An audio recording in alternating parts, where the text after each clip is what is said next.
en más o menos 0,5, 0,6 grados centígrados, exceptuando algunas situaciones fisiológicas como pueden ser, por ejemplo, un ejercicio muy intenso o algunas enfermedades febriles, particularmente las de tipo bacteriano. Por eso se habla que aunque tuviéramos al paciente desnudo, sentado en una habitación, sometido a temperaturas bajas como 13 grados o tan altas como existe en el verano en algunos países o ciudades como 54 grados centígrados, la temperatura central se mantiene constante. Es decir, con muy pocas variaciones, se mantiene alrededor de los valores fisiológicos normales. En cambio, esta temperatura externa, la temperatura periférica de la piel, es muy variable y esta sube al ritmo de los cambios de la temperatura del medio ambiente, del entorno. O sea, sube, baja, si calienta mucho, también se calienta mucho mi temperatura periférica, o si baja, etc. Y se caracteriza por la gran capacidad de la piel de desprender el calor hacia el entorno, porque vamos a ver más adelante cómo la piel juega un rol para poder disipar la temperatura del cuerpo. La siguiente, por favor. Ahora vamos a hablar de las temperaturas reales, esta temperatura central normal del cuerpo. Vamos a ver valores normales. Y estos valores normales de la temperatura central varían en diferentes situaciones. Así, cuando vemos una temperatura normal, cuando hablamos de una temperatura normal, vamos a ver que tienen dos extremos en condiciones normales que varían más o menos entre 36 grados la mínima hasta 37.5, digamos, la parte más grande que se puede obtener. Y como promedio, como media, si quieren, manejamos la mayor parte de las personas temperaturas que oscilan al centro de estos dos extremos, 36.5 hasta 37 grados centígrados, son la media. Y generalmente los lactantes, los niñitos más pequeñitos, manejan temperaturas mucho más altas que los mayores. Y resulta ser que si yo tomara la temperatura rectal, que introduzco el termómetro rectal y va a estar apretado el termómetro así por la mucosa, en general yo encuentro temperaturas 0,6, 0,5, 0,6 más altas que si tomara en la vía oral o si tomara en la axila. Ya eso tenemos que tomar en cuenta, pero habitualmente la temperatura rectal se tomaba en pediatría, incluso en pediatría ya está muy cuestionada, ya rara vez van a ver ustedes tomar por la vía rectal, incluso a los niños, ¿no? Hay más bien situaciones más específicas, como por ejemplo, si yo sospecho una peritonitis, se dice que en esta circunstancia sí hay un valor que es superior a los 0,6 de diferencia, tomando por la vía oral que tomando por la vía rectal. Ahí sí es mucho más útil. Fíjense que durante un ejercicio agotador, intenso, que estoy haciendo, puede ser velocidad, resistencia, lo que ustedes quieran, pero en el pleno ejercicio, la temperatura puede subir de estos valores normales hasta 38.3, incluso 40 grados, tomada obviamente la temperatura en el momento mismo del ejercicio. Ejercicios moderados que tienen estos niños hiperactivos que entran, salen y corretean, no están quietos ni un momento, en ellos también se puede encontrar, debido a esta actividad muscular que presentan los niños, temperaturas que oscilan entre el 37.5, que sería el extremo normal, hasta 38.5.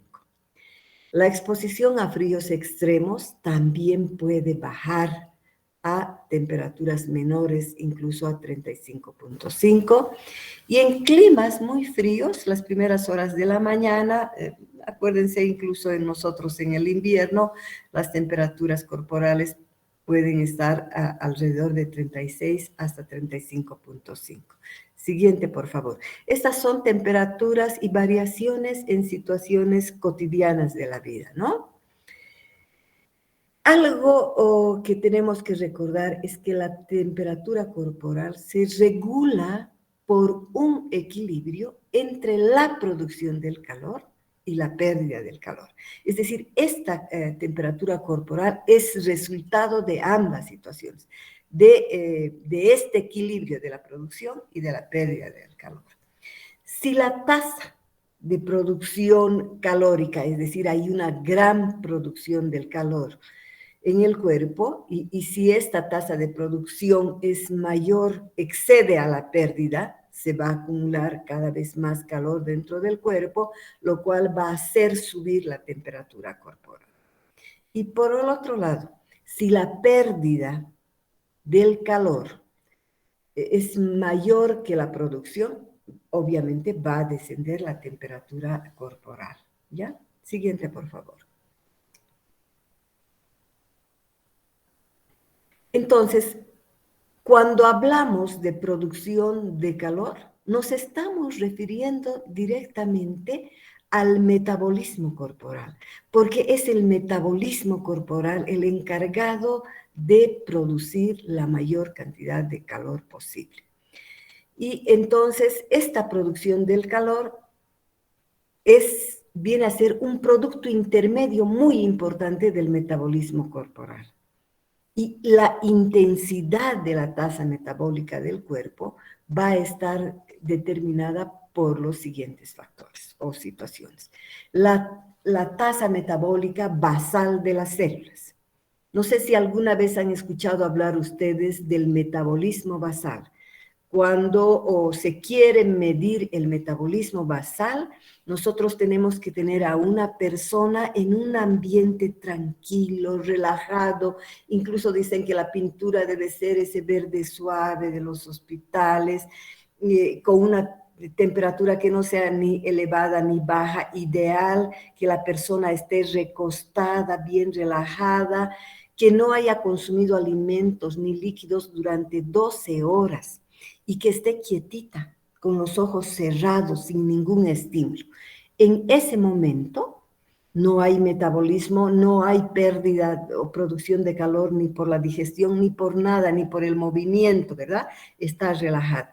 En esa situación simplemente el cuerpo necesita energía para mantener en actividad los órganos internos, funcionando mi corazón, funcionando mis pulmones y mis glándulas internas, etc.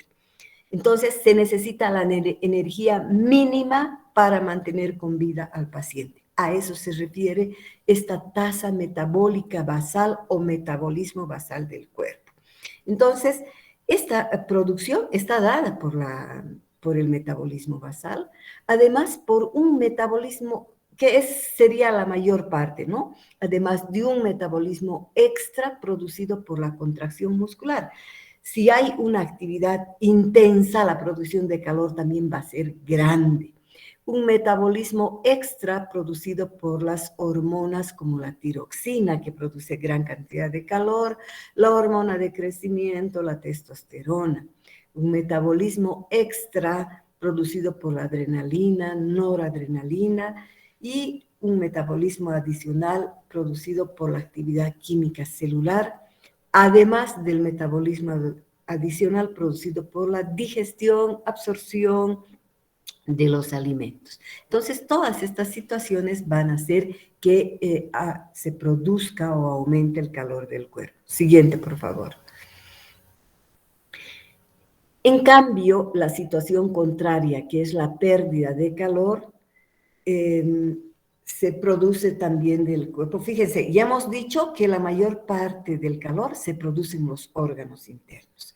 El hígado, que ya sabemos que es un órgano terriblemente calorífico porque ahí se producen miriadas de reacciones químicas el corazón que está latiendo todas las 24 horas del día, el cerebro que está con gran actividad, los músculos esqueléticos, particularmente en el ejercicio, etc. En todos estos órganos internos se produce gran cantidad de calor.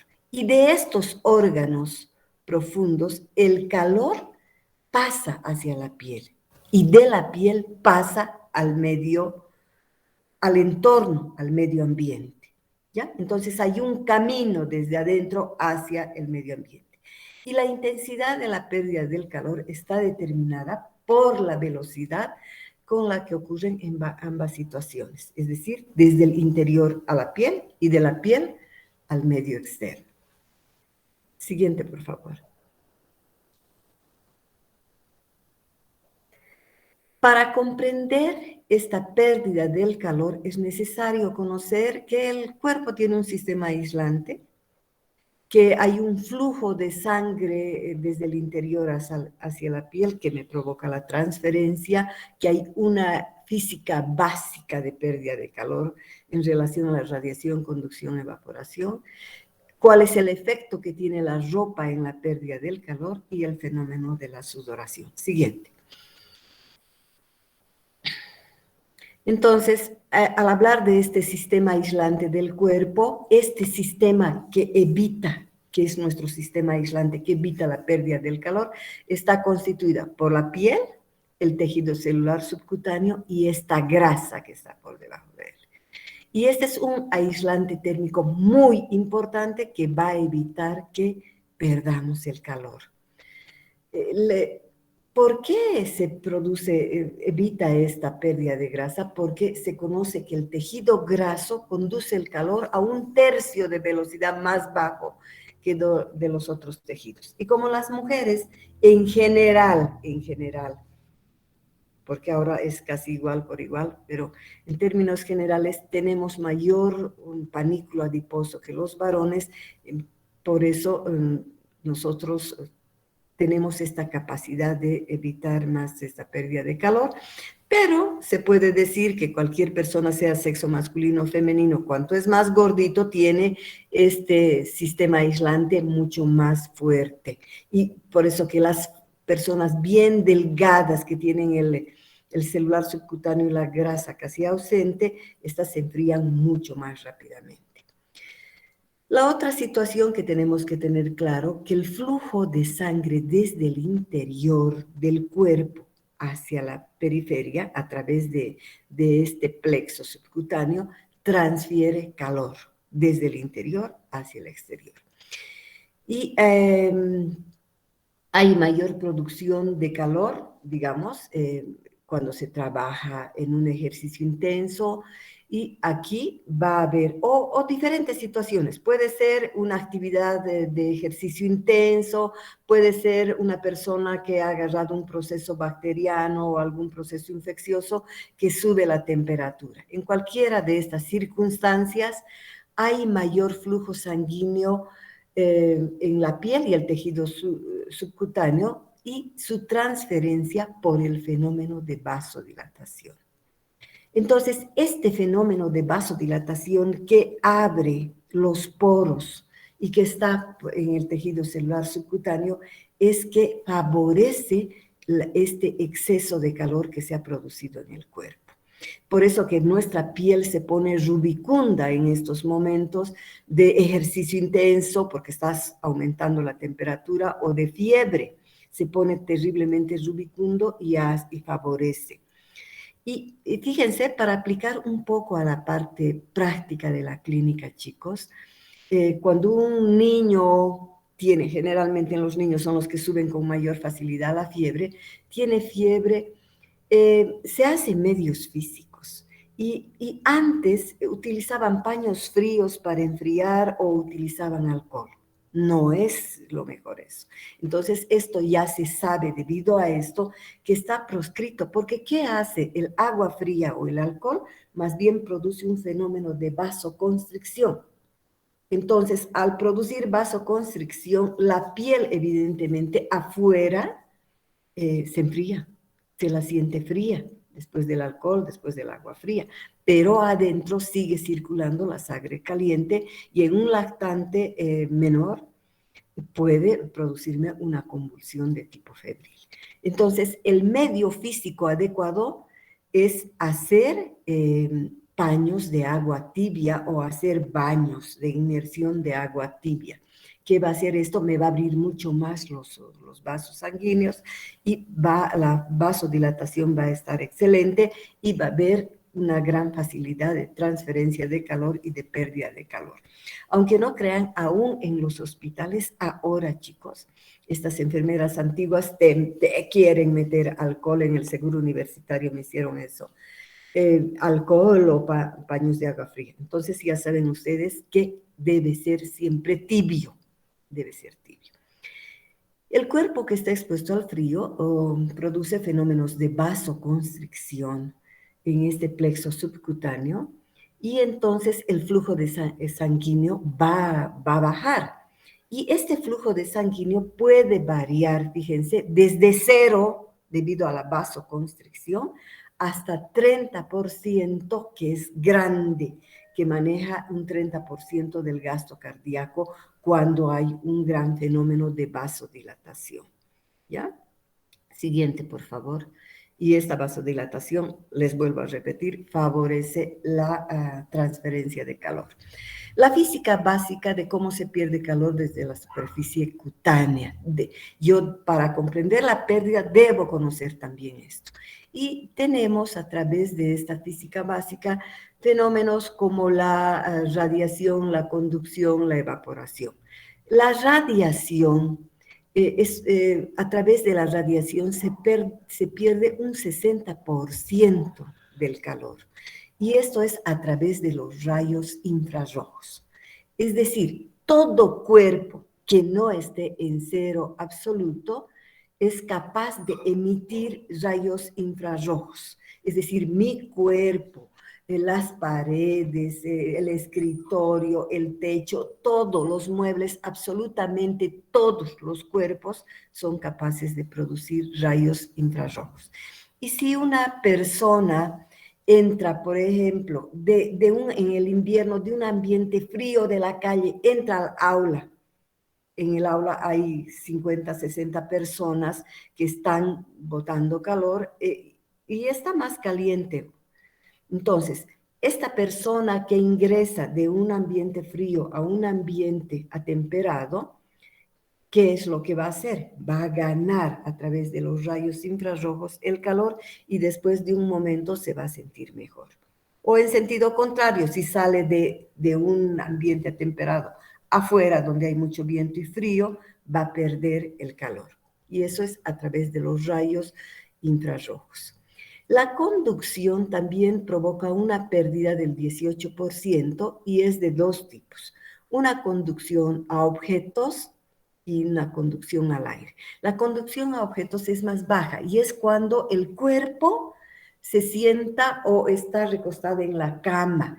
El cuerpo que se pone en contacto con un mueble o con la cama a través del contacto por conducción a objetos pierde un 30%, un 3%. Y al aire 15%.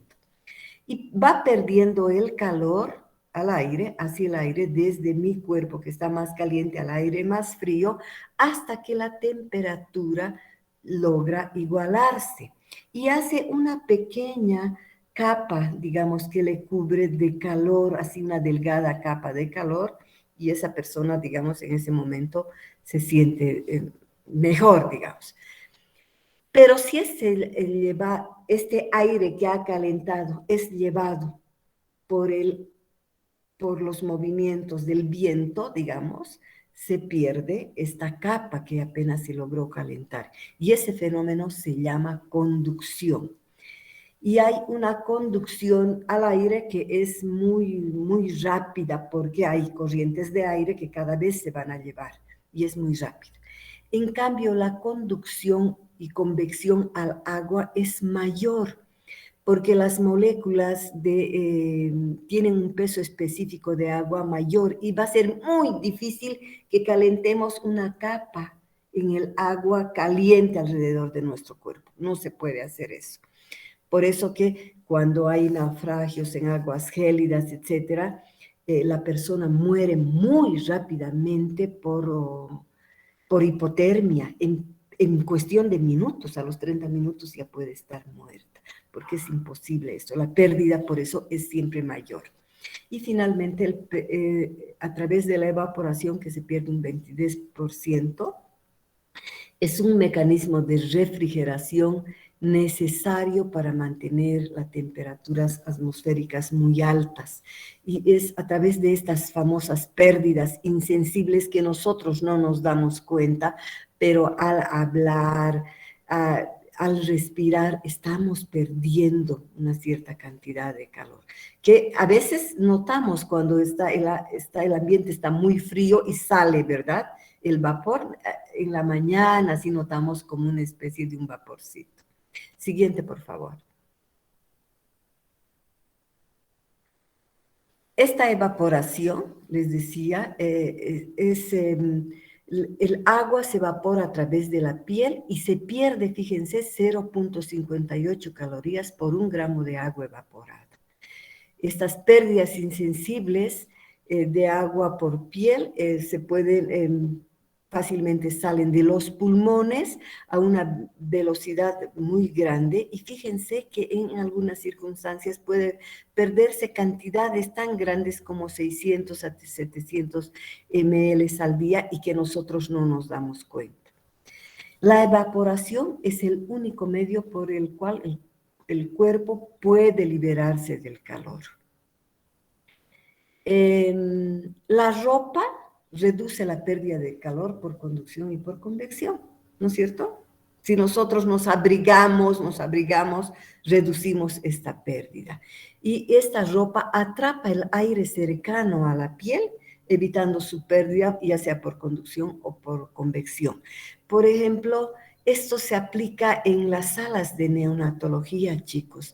En las salas de neonatología, los prematuros que están en las incubadoras tienen que estar desnudos, porque en la incubadora tienen un ambiente que está con una temperatura como de 36 grados, así calientitos están los niños ahí, y hay que observar retracciones intercostales, subcostales o paradas que pueden hacer particularmente paradas respiratorias, paros respiratorios debido a la inmadurez del pulmón.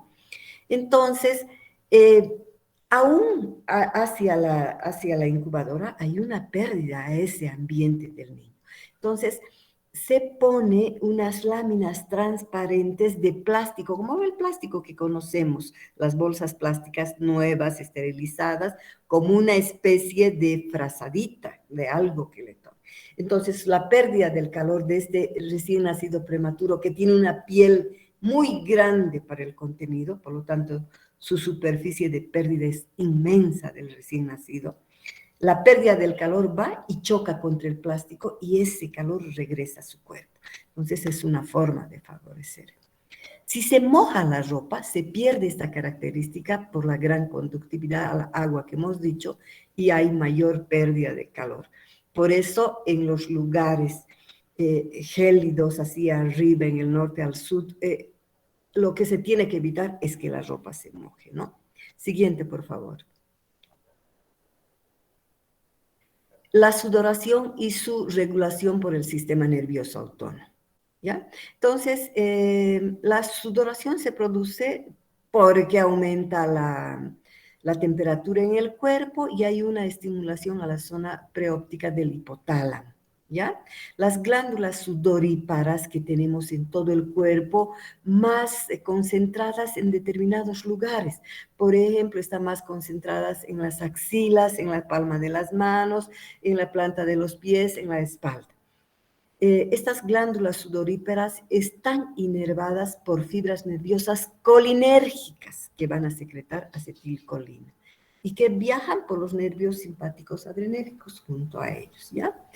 Si tenemos una gran producción de calor por un ejercicio intenso, pueden ser estimuladas además por la adrenalina y por el sistema nervioso para facilitar la mayor pérdida de calor. Pero en general, porque no son adrenérgicas, son colinérgicas. Simplemente cuando excede en el ejercicio interno, pueden ser estimuladas incluso por la proximidad por la adrenalina.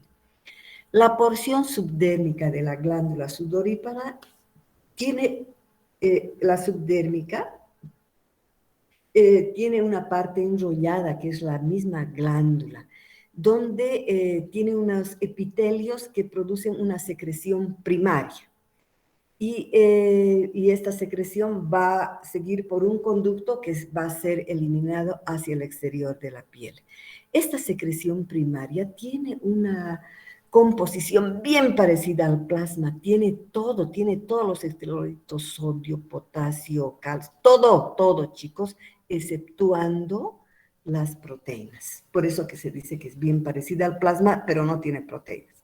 Siguiente, por favor.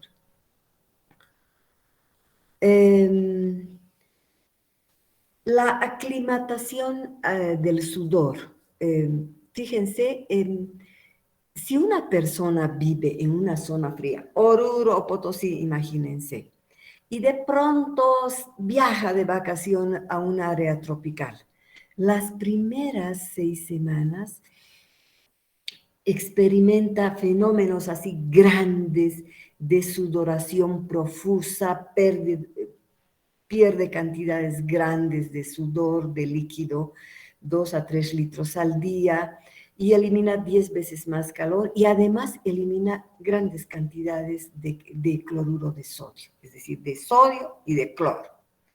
Esta situación de gran pérdida de líquido y de electrolitos hace que en su medio interno se pierda cantidades grandes, como 15 hasta 30 gramos al día de cloruro de sodio. Entonces, está con una hiponatremia, está bajando mucho su cloro, etcétera, y esto percibe el organismo y hace que se incremente la producción de la aldosterona. Y ustedes saben que la aldosterona evita esta pérdida del sodio y aumenta la secreción del potasio, eso lo saben bien.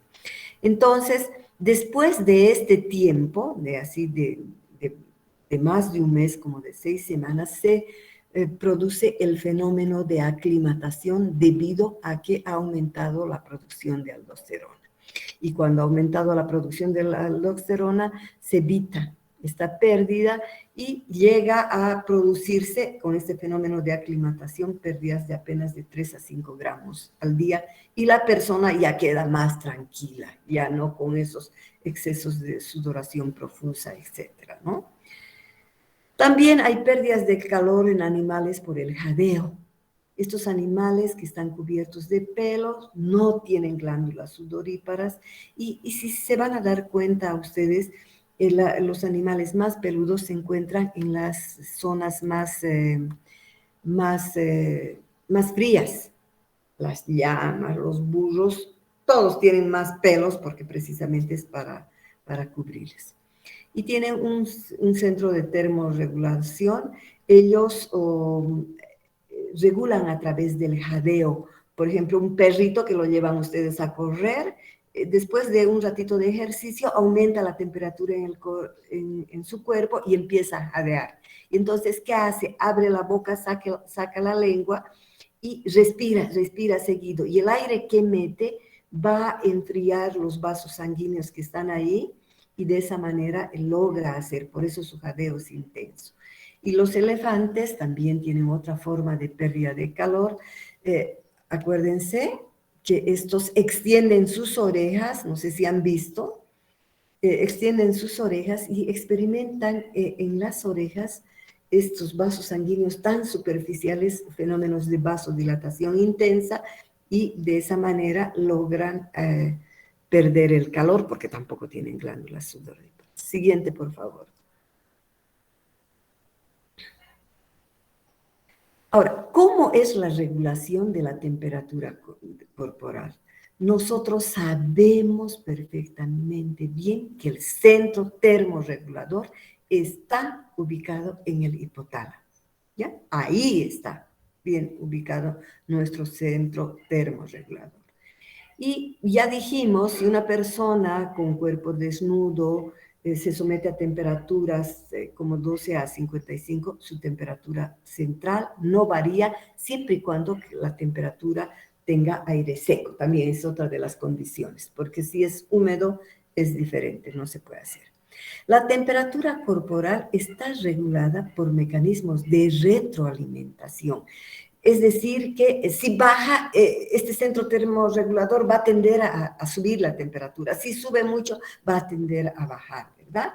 Y estos centros de termorregulación, de retroalimentación, están localizados, estos centros termorreguladores, y hemos dicho, en el hipotálamo.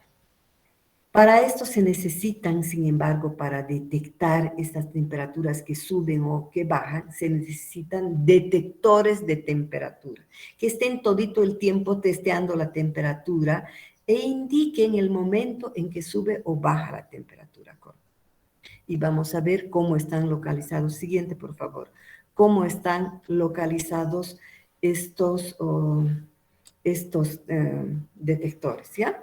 Dice detección de la temperatura corporal en el hipotálamo por los núcleos anterior y núcleos preópticos.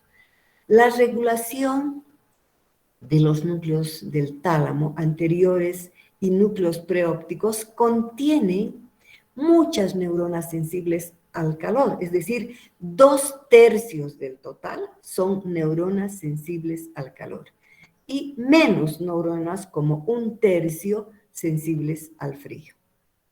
Estas neuronas son sensores térmicos que miden permanentemente y que controlan la temperatura corporal.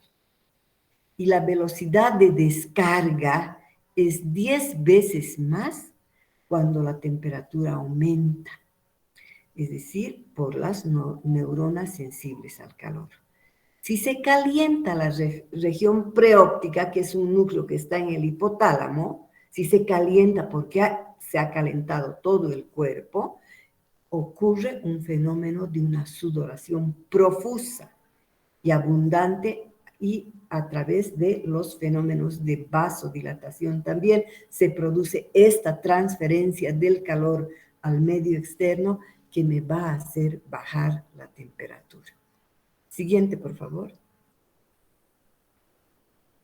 Hay detección de la temperatura corporal por receptores que también están localizadas en la piel y en los tejidos profundos.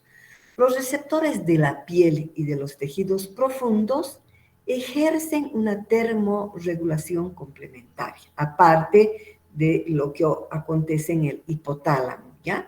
También en los tejidos profundos y en la piel existen estos fenómenos, esos termorreguladores, receptores. La piel posee más receptores para el frío que para el calor, por eso detecta con más facilidad las temperaturas frías que las calientes. Y cuando nota que el cuerpo se ha enfriado, va a experimentar fenómenos de escalofríos, vasoconstricción, inhibición de la sudoración, con el objeto de mantener una temperatura normal. Estos receptores profundos, que hemos dicho aparte de los receptores de la piel, están también localizados en el interior de nuestro cuerpo, cerca, en la médula espinal, en las grandes venas del tórax, del abdomen y en las vísceras abdominales. Ahí encontramos receptores de los tejidos profundos. Y también estos receptores, igual que los de la piel, detectan temperaturas frías más que las calientes. Por eso se dice que los receptores cutáneos y los receptores profundos tienen el objetivo fundamental de evitar la hipotermia, porque con la hipotermia también podemos fallecer muy rápidamente, ¿no? Entonces, tienen ese trabajo. Siguiente, por favor. Hay una integración de señales. El hipotálamo posterior se integra con señales termosensibles centrales que provienen del hipotálamo anterior y además de los núcleos preópticos y con las zonas periféricas. Estos núcleos preópticos están en el hipotálamo anterior. Hay mecanismos neuronales efectores, es decir, causa-efecto, los que producen el efecto, que reducen o aumentan la temperatura corporal. Entonces, cuando los centros hipotalámicos detectan temperaturas muy altas o muy bajas, se van a desencadenar una serie de procedimientos para subir o para bajar la temperatura de acuerdo a eso. Entonces, aquí tenemos mecanismos que bajan la temperatura. Estos mecanismos que bajan la temperatura, y hemos dicho, una de ellas es la vasodilatación. La vasodilatación que produce la transferencia del calor del medio interno hacia la temperatura externa, al medio ambiente. El fenómeno de sudoración, de la sudoración que acabamos de ver. Disminución en la producción del calor del cuerpo, ¿ya? A través de los diferentes sistemas, de las hormonas, de tiroxina, etcétera, de todas estas. Y hay mecanismos que aumentan la temperatura. Estos que aumentan la temperatura son, o que van a evitar la pérdida del calor, el fenómeno de vasoconstricción. Se cierran los vasos del plexo subcutáneo y van a evitar la pérdida del calor y por lo tanto va a subir un poco más. La piloerección. Este mecanismo es efectivo en los animales, no tanto así en el hombre, porque el hombre cada vez ha perdido cada vez más sus pelos y tenemos cada vez menos, somos más lampiños, es la tendencia de la evolución. Sin embargo, todavía podemos notar cuando estamos sin chompa y nos estamos congelando,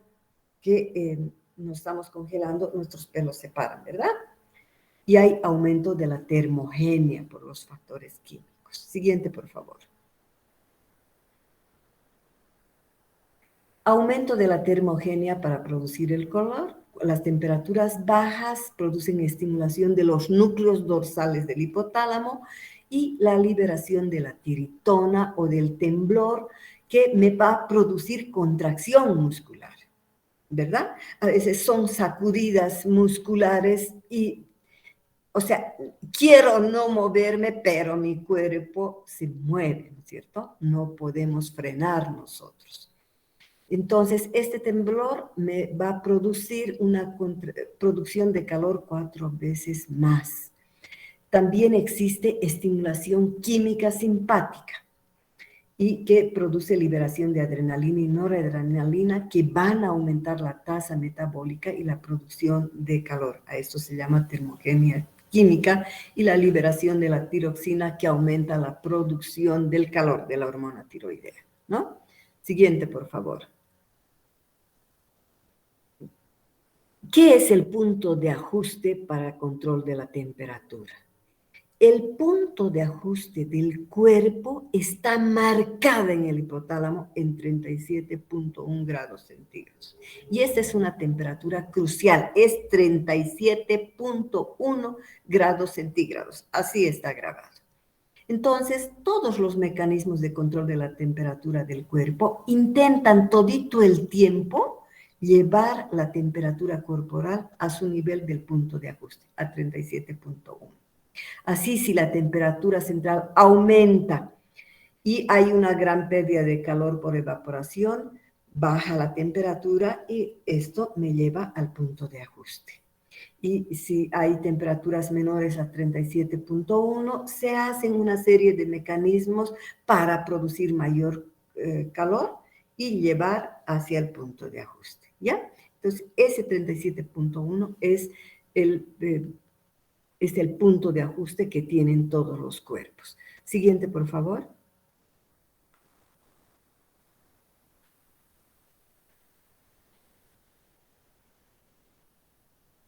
Siguiente. Este es un dibujo del Guyton que tienen ustedes, chicos, donde, fíjense, 37.1 está aquí, la temperatura del punto de ajuste, y cuando repentinamente el punto de ajuste sube, fíjense, a 39.5. Por ejemplo, una infección bacteriana, un paciente que está siendo una amigdalitis pultácea terrible o una neumonía o cualquier enfermedad bacteriana. El punto de ajuste se mueve a 39.5 de 37.1. Entonces, el cuerpo no se da cuenta porque se ha movido a 39.5 y empieza a sentir frío, porque estaba en 37.1 y su punto de ajuste está en 39.5. Entonces, por eso que experimenta esta serie al principio del cuadro, al principio del inicio de la fiebre.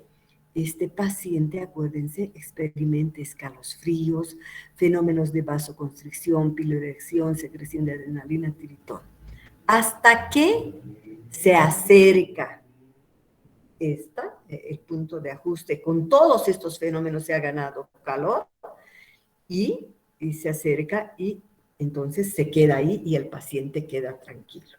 Entonces, este paciente, digamos que tenía una neumonía, ha pasado el cuadro de su tratamiento, 7, 8 días, ha mejorado. Y entonces, nuevamente, ya no tiene la enfermedad, nuevamente, el punto de ajuste baja a lo normal, a 37.1. Y en ese momento de cambio del punto de ajuste, entonces, el cuerpo experimenta, le da la impresión de que había mucha calor aquí, y entonces experimenta fenómenos, la crisis experimenta fenómenos de vasodilatación, con sudoración, una sudoración profusa y descenso brusco de la temperatura, debido a que ha bajado el punto de ajuste. Esto, chicos, antes de la era de los antibióticos, cuando no habían antibióticos y cuando las gentes tenían neumonías, de ahí viene, neumo viene de 9 días. Ellos conocían que después de que exista este fenómeno de escalofríos y la temperatura suba a 39, 40 grados, puede subir el punto de ajuste, ellos experimentaban escalofríos, vasoconstricción, todo. Y durante el proceso de la enfermedad, el punto de ajuste se quedaba en 40, 39, ¿no es cierto? Y en ese periodo, en esa transición, mucha gente moría por la neumonía. Pero alguno que su sistema inmunitario era tan fuerte y vencía al cuadro, lograban sobrevivir, eran los menos. Entonces, cuando después del 9º día, este paciente en esa época experimentaba este fenómeno de sudoración profusa, ellos se alegraban y los médicos se alegraban porque sabían que el cuadro había sido vencido y esta sudoración profusa y descenso brusco de la temperatura era un signo de buen pronóstico y esos pacientes mejoraban, ¿ya? Nada más les cuento esto que está en la historia de la medicina. Siguiente, por favor.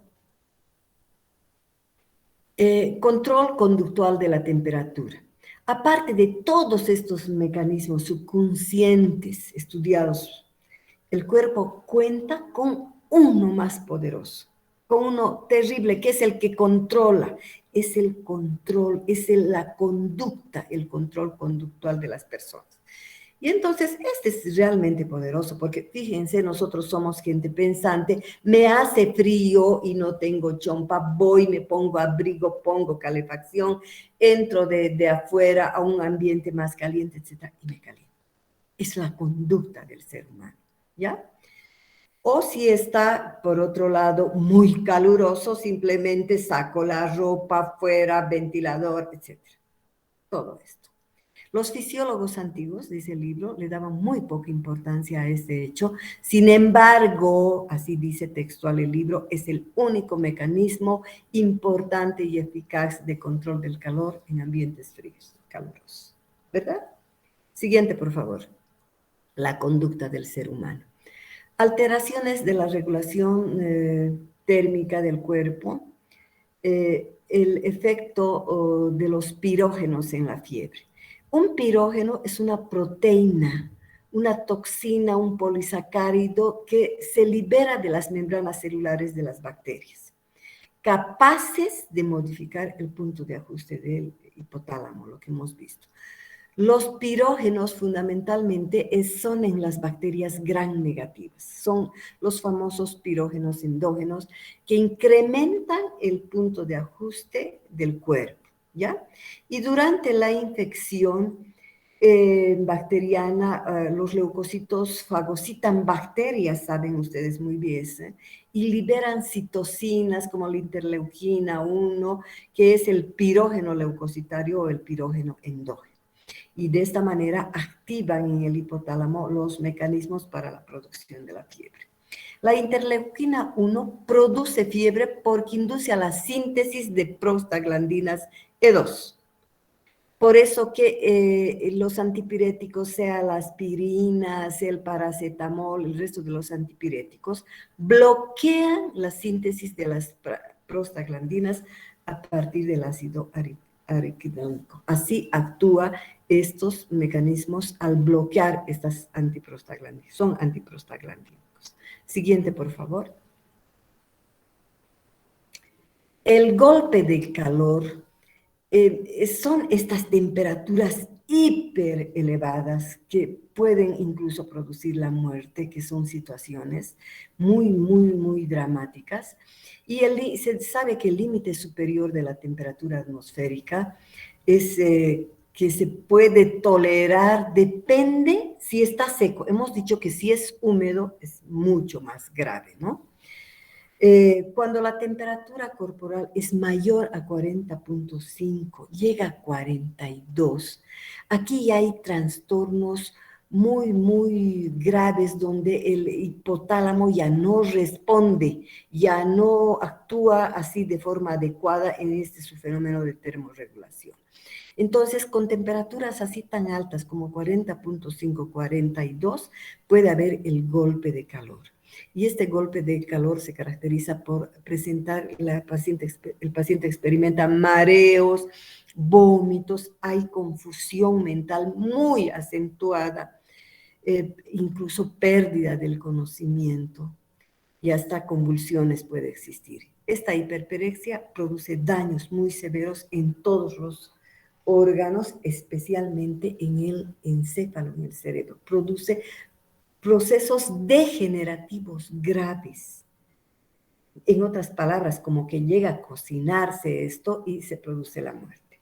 Y la exposición a fríos extremos, si no se trata de inmediato a una persona expuesta a agua helada, se la calienta, se puede poner a abrigar calefacción, absolutamente todo líquidos calientes, muere en 20 a 30 minutos por paro cardíaco y fibrilación ventricular.